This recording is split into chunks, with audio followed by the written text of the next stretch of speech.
Hey ho, Tudor-minded people. I'm Gage. I'm Jessica. We're Tudor Time Machine, and this is episode 12 of our podcast. And it's such a pleasure that you're joining us. We couldn't ask for a more insightful audience, and there's more and more of you, and that's so exciting. So keep your comments coming. We love hearing from you. And from all over the world. We're so thrilled you're enjoying our story project. And for those of you who asked, I do really enjoy making all the voices of all the characters in Time's Riddle. And if you have a favorite one, I'd love to hear which one it is. If you're new here, Jessie will be reading from Time's Riddle, a story project we've been working on. And after the reading, we have some fun discussing the history behind our tale and making some fun connections between then and now. And we've had such a good time researching and working on this project. At this point in our story, Philomena and Constance have gone to see Joan. They found out that the author of the mysterious letter is not Henry Howard, Earl of Surrey, but the great poet Sir Thomas Wyatt. In this section, they are returning to the inn to look for more clues. Read on, Jessie. Chapter 12. The Arudell Inn, in which a room is searched and heartstrings plucked. At the inn, Philomena was met by clamour. There was no more Malmsey for the Earl of Derby. Lord Lumley was demanding clean linen, but refusing to pay extra for it. The new cook had burnt the roast. The tennis court surveyors wanted their wages, and a dirty chimney had smoked a now disgruntled Flemish merchant out of his room. Philomena finessed each demand, and then found the location of young Wyatt's rooms, noted in an old ledger. "How fortunate," Philomena said. "The room is unoccupied. Sir William Norris is away at Cecil House, being tortured to learn his mathematics, with your friends Oxford and Honeywood." Constance passed off the tease. Philomena thought there could be only one reason why a young, attractive lady would not take every advantage of friendships with the lads of Cecil House. "Are you hiding an attachment, Constance? Zounds, I give you my oath, I will not tell a soul." "I am not married, but almost so," Constance admitted. "I am intended to Sir Charles Paget." "Ah, the very tall one? He is a smooth gentleman. Does the Queen consent? Both of your families are so very pig-headed." Philomena raised her eyebrows in jest as she said this.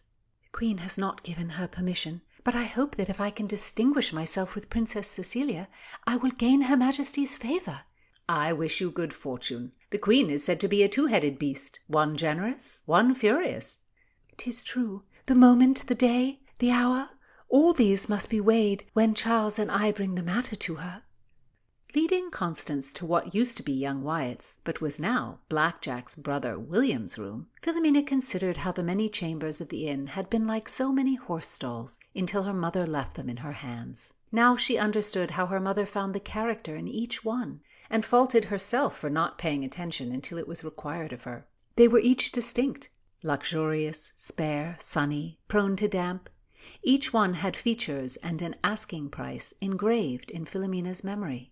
This one had housed young Wyatt, misguided, yes, but still brave. He sought to strong-arm Queen Mary to his own will. How full of pride he must have been! In this room he might have said good-bye to whomever he loved most, perhaps a little son or daughter. He had put himself before the hand of fate, and it had slapped him into dust.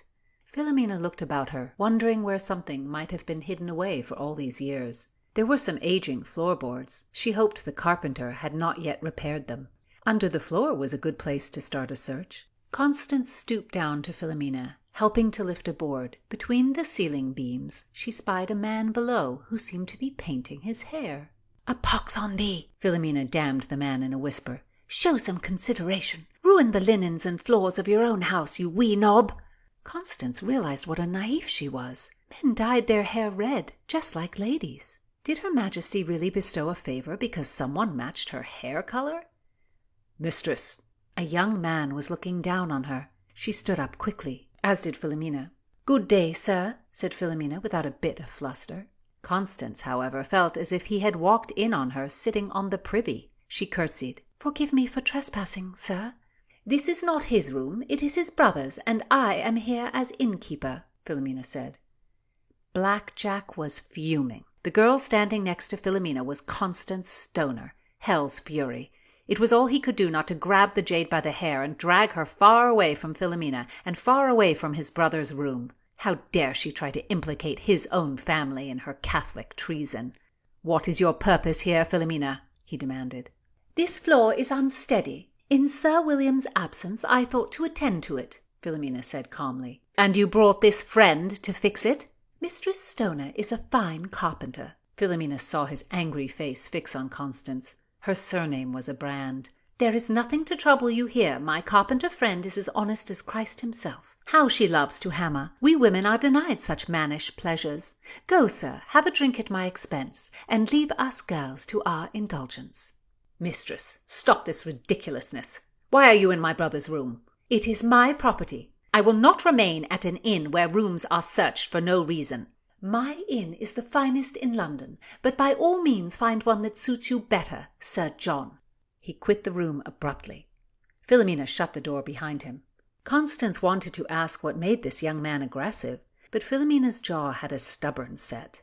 A self-importance attends that gentleman, Constance said. It is true. He has no right to his brother's room, has he? Jacob would not give Esau a key to his rooms. Are the brothers estranged? Constance asked. They are not, but that does not give Sir John Norris the right to enter. The door had been open, but Constance thought it best not to remind Philomena. Norris, I believe I have seen him at court, and there is an older one, is there not? There is. Sir Henry Norris is his father. He looks nothing like, though. The father is of a size to put a strain on his horse, and he has a ginger beard thus. Philomena gestured waves down her chest. I feel a bit crestfallen that a dark Adonis, even a presumptuous one, should end as his father. Philomena chuckled. With a dyed beard and the belly of Dionysus? 'Twould be sad indeed. I will warn Sir John, or Blackjack as he is called, the next time he fills his plate. Oh, do not, Philomena. In some way this Blackjack will know it was I, and I feel his dislike already. It is not you, Constance. It is his loyalty to the Queen that speaks. He sees treason everywhere. His grandfather was executed as one of Anne Boleyn's lovers. Now the Queen makes it up, and his family is bound tight to her. Philomena did not want to give another moment's thought to Blackjack. Under the bed, Constance, there is a loose board. Let us look there. Nothing was found, but as she rode home in Philomena's sedan chair, Constance was duly satisfied with the discovery of the author's identity, even if that Joan was the overweening messenger. 3 of Wyatt's verses from the box were snugly tucked in her bodice.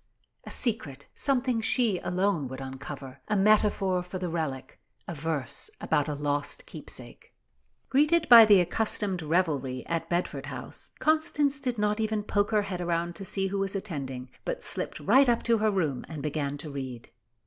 Go burning sighs unto the frozen heart, to break the ice which pity's painful dart might never pierce. And if that mortal prayer in heaven be heard, at least yet I desire that death or mercy end my woeful smart. Take with thee pain, whereof I have my part, and eke the flame from which I cannot start, and leave me then in rest I you require. Go, burning sighs, fulfill that I desire.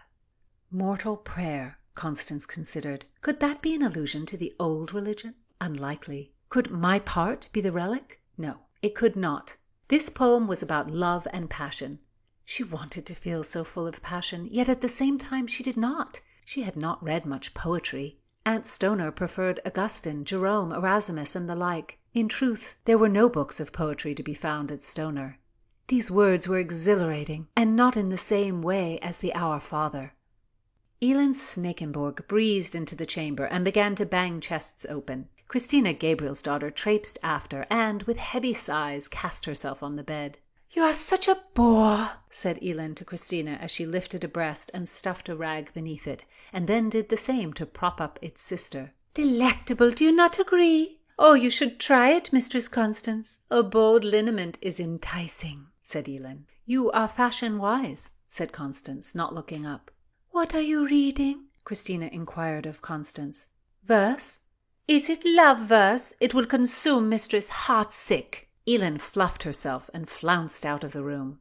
"Oh, truly, I love poetry d'amour." Christina closed her eyes, waiting for the reward. Constance read, "I find no peace, and all my war is done.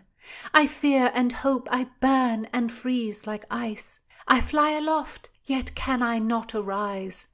And naught I have, and all the world I seize on, that locks nor looseth, holdeth me in prison, and holds me not, yet can I escape no wise, nor lets me live nor die at my device. And yet of death it giveth me occasion, without eye I see, without tongue I plain. I wish to perish, yet I ask for health. I love another, and thus I hate myself. I feed me in sorrow, and laugh in all my pain. Lo, thus displeaseth me both death and life, and my delight is causer of this strife. "This verse," Christina exclaimed, "so luxuriant, such rhythm, ta ti ta ti ta ti ta ti tum. It is the beat of the heart. I wish I could pen such words for my love. In Sweden we only have Euphemia Visnora. I'm weary of that old thing." The poet writes, "I love another, and thus I hate myself." That does not sound pleasant, Constance pointed out. "It is a tidal passion. His love is syrup thick and sweet. Do you not agree? I have no art to put my words into feeling. To my eagle I write uninspired pleasantries. I miss you, or I miss you more every day. It rains here. I despise myself for my lack of poetry." "Oh, Christina, do not despise yourself. We cannot all be versifiers, but we can read. Are we not fortunate in that?" "You are wise, Mistress Constance. Oh, read another." "A lady gave me a gift she had not, and I received her gift which I took not. She gave it me willingly, and yet she would not, and I received it, albeit I could not. If she give it me, I force not, and if she take it again, she cares not. Consider what this is, and tell not, for I am fast sworn I may not." "Oh, a riddle! I love riddles. Oh, Mistress Constance, this is much more enjoyable than the hubbub downstairs. Let me think on it." Constance wondered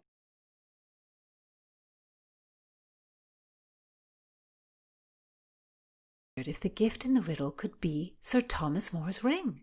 After all, it could not be possessed. It was of a holy man, a dead one at that, so it could not be given or taken as a regular thing. And at the end, consider what this is and tell not. Puzzle out what this is and tell no one. He could not tell that he had the ring, and he wrote this riddle as a hint to some person. That must be it. "It is a kiss. Yes, that is the answer," Christina said. "A kiss, an embrace, perhaps more, and he cannot tell a soul." "You do not think, Christina, that it could speak of a token, a religious one?" Christina snorted. "A religious token? No, no, there is nothing holy in this. It deals of love, love, love, and nothing else." "Christina, you are predestined to think of love," Constance said.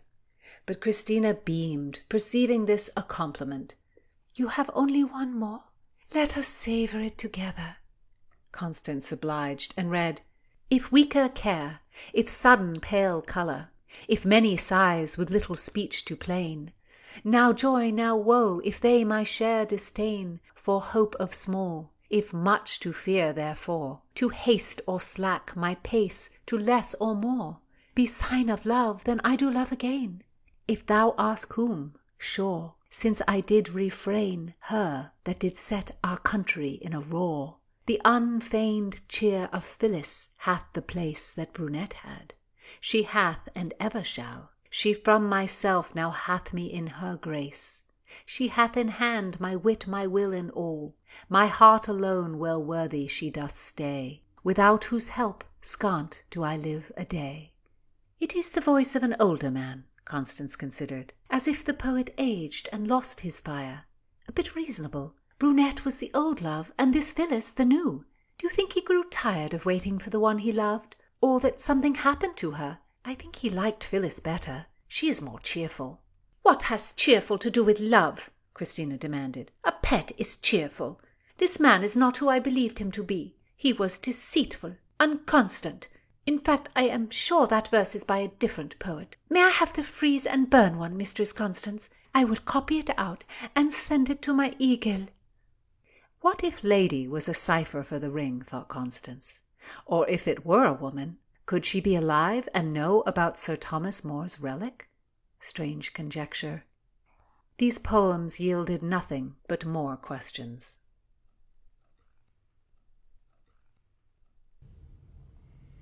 In the beginning of this chapter of Time's Riddle, we don't see the Queen, but we feel her influence.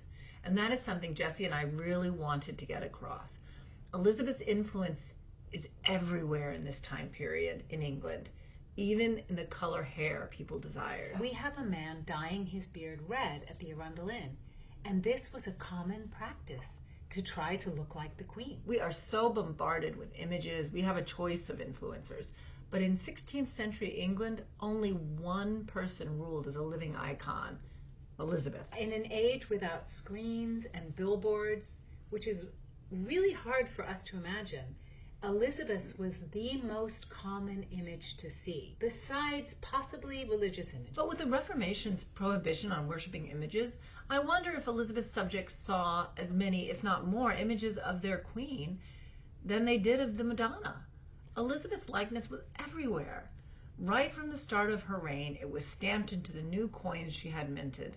Her image was printed on the frontispiece of books, and all the nobility would have had a likeness of her in their homes. Maybe a portrait or a miniature. There were different sizes and qualities of representation depending on what you could spend. There were printed images or small-scale copies sold all over the country, ready-made or sold to order. It's probable that artisans and gentry, as well as the super-rich, had the Queen's likeness hung up in their homes. And these images were strictly controlled. Right from the beginning of her reign, Elizabeth commissioned portraits to be copied and disseminated. And if an unofficial likeness of her was discovered, it was destroyed. This dissemination of Elizabeth as an icon flourished over the 4 decades of her reign, and it reached its tippy top in the 1590s with the cult of Gloriana. But even in the early years, she was very controlling. In the 1560s, Elizabeth depicted herself with symbols of her Tudor lineage to reinforce the idea that she had the right to be the queen. She had a right to the throne. She understood the importance of her image, of being seen and presented in the most effective way possible. Image is always important for a ruler, but in Elizabeth's case, I think it was especially important.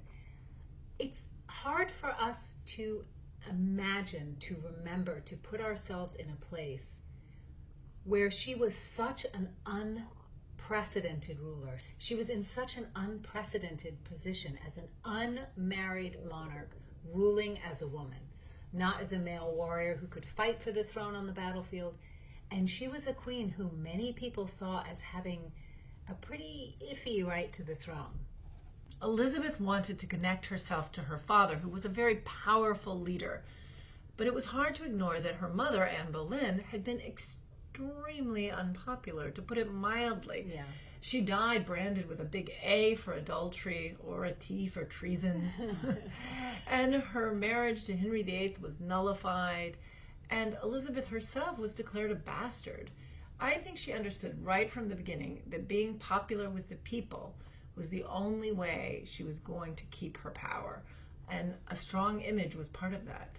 I've read so many snarky comments about the way Elizabeth presented herself, that she was a monster of vanity and that that's what motivated her being so protective of her likeness. I'm not saying she wasn't vain, but I'm not saying Elizabeth wasn't vain, but I give her a lot more credit than that. I think Elizabeth was motivated by something so much stronger than vanity over her looks. She understood it was critical to deify herself in order to keep power as an unmarried queen. We look back at her 45-year reign as inevitable, but she had to fight every step of the way in the misogynistic 16th century. And never before or since Elizabeth Tudor has the Western world had a female monarch who rose alone, ruled alone, and died alone.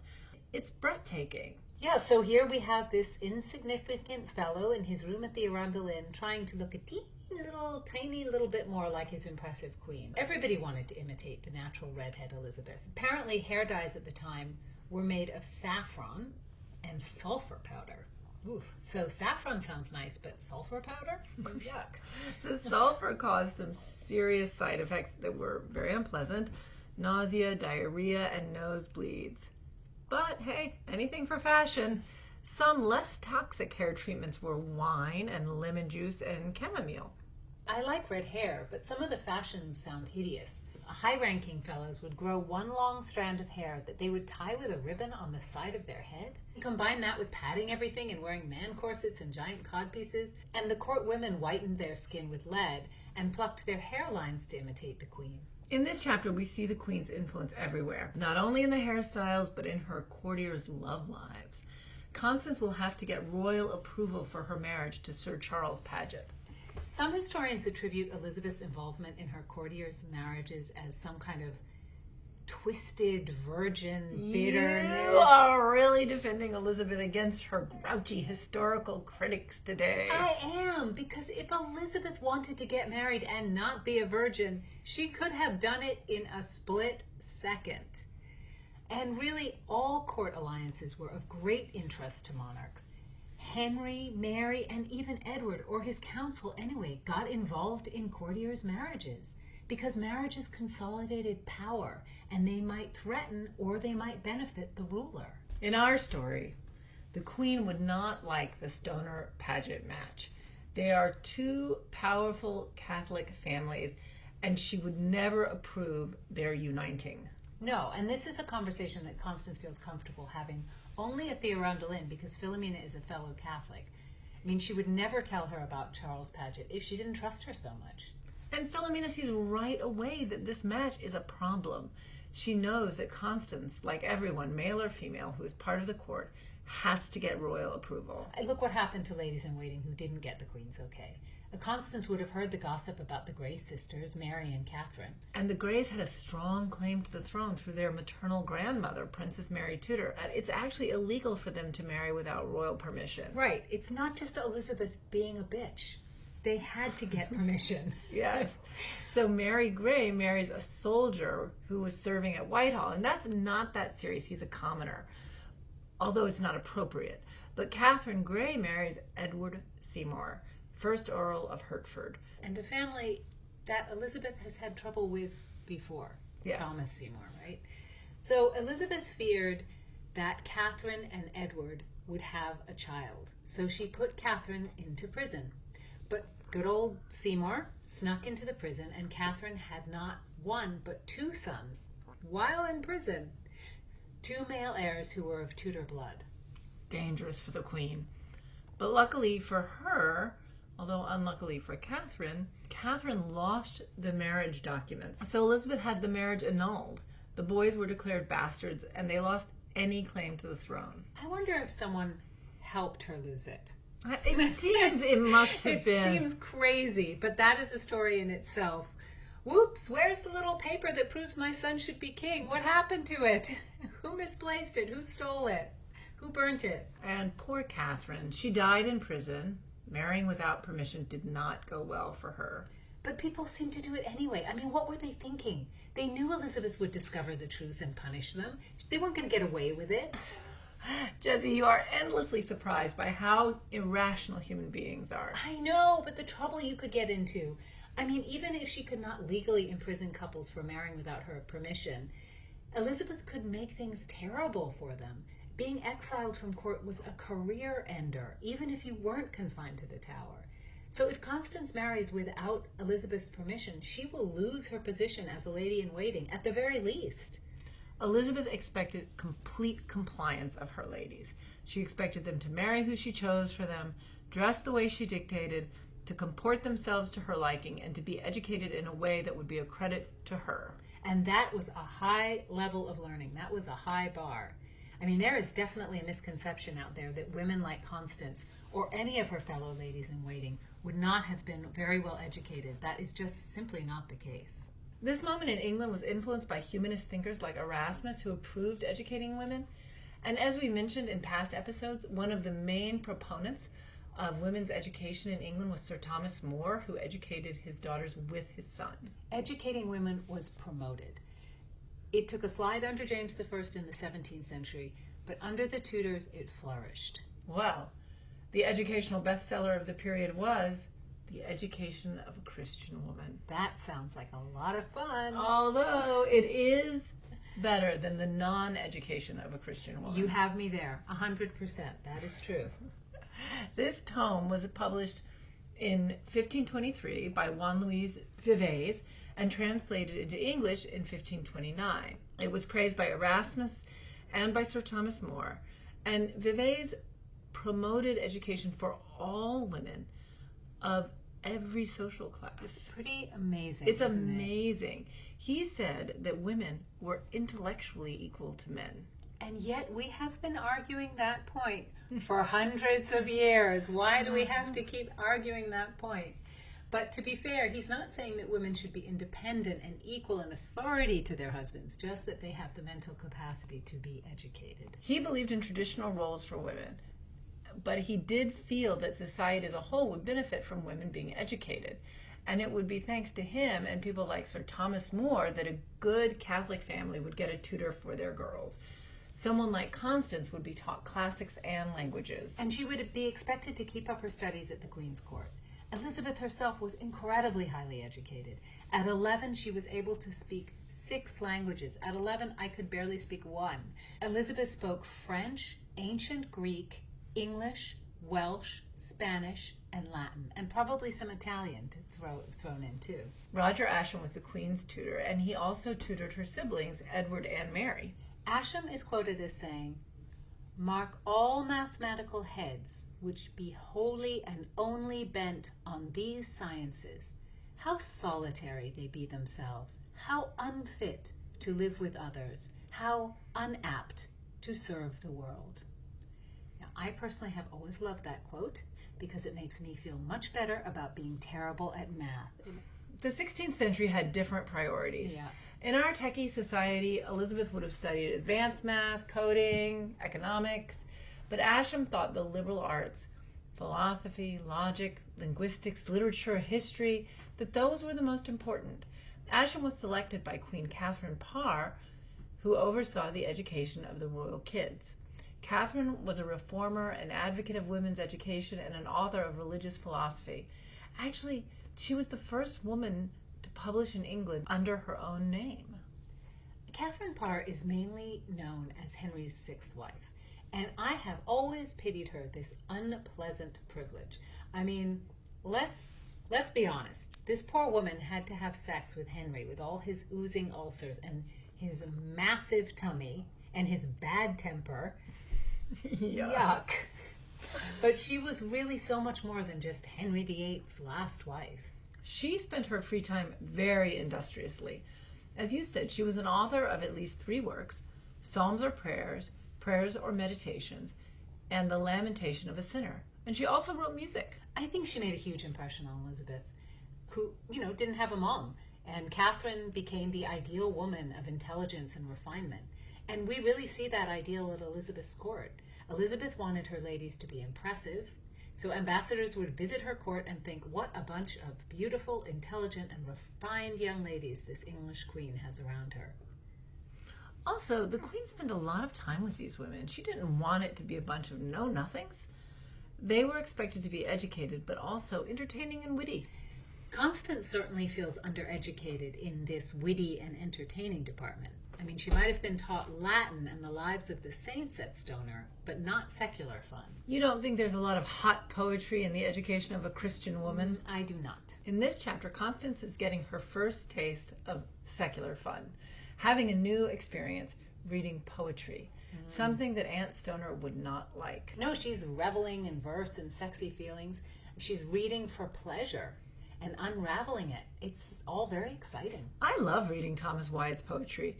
I love Shakespeare, but these early poets are also wonderful, so moving. Go, burning sighs, unto the frozen heart to break the ice, which pity's painful dart might never pierce. And if that mortal prayer in heaven be heard, at least yet I desire. It's beautiful, but I think if you say it in a Tudory way, it all rhymes. Like, go, burning sighs, unto the frozen heart, to break the ice which pity's painful dart might never pierce. And if that mortal prayer in heaven be heard, at least yet I desire. don't know how to make that rhyme. It sounds so weird. I mean, the 16th century accent must have been very different than we imagine. It was not the typical Royal Shakespeare Company. And I, in my ignorance, didn't know Thomas Wyatt was the first person to write sonnets in English. I assumed it was Shakespeare. That's natural. The bard's reputation is so overwhelming. But Sir Thomas Wyatt is considered the father of lyric poetry in English. And Wyatt copied the form from Petrarch. Petrarch was a 14th century Italian humanist who wrote poems to his chaste beloved Laura, whom he loved from a distance. I don't know if Wyatt always loved from a distance. I don't think so. He had the reputation of being a bit of a dog. And these were poems written for a particular person, not to be printed and published. So Wyatt's position was very different from Shakespeare's. He was a courtier, he was a landowner. He didn't earn money as a poet. Shakespeare was a merchant-class theater professional who made his living from his words. At court, reading Wyatt's poetry, it must have been so titillating. It had a voyeuristic quality to it because his reader would suspect who it was and that it was about one person or another. I mean, I imagine they'd spend time trying to figure it out, and that would be fun, especially if you knew everyone involved. Then as now, we still play that guessing game. Elvis Costello said Allison is about someone specific, but who? Is Lemonade really about Jay-Z cheating on Beyonce? We love to speculate. But I think we also put a bigger premium on what we think of as authenticity.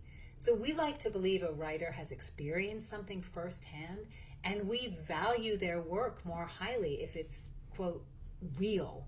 And I wonder if that's always been the case. It's a good point. Maybe people read Wyatt or went to the theater and saw Marlowe, Shakespeare, and Kidd and never gave a moment's consideration to whether the poet lived these feelings or just had a wonderful imagination. You know, I think that's at the heart of this Shakespeare didn't write Shakespeare obsession, because we ask the question, if Shakespeare never went to Verona, how could he write Romeo and Juliet? But I don't think they worried about that in the 16th century. Who cares if he went to Verona or not? You and I both think Shakespeare wrote Romeo and Juliet, even if he never left England. But we have a lot of faith in the imagination. Sure, else we wouldn't be working on historical fiction. But if you listeners have an opinion about this, let us know how important you think it is to have experienced something to write about it. And leave us your comments on the Facebook page. Well, we're leaving Constance to revel in this lusty verse and maybe find another clue to the relic.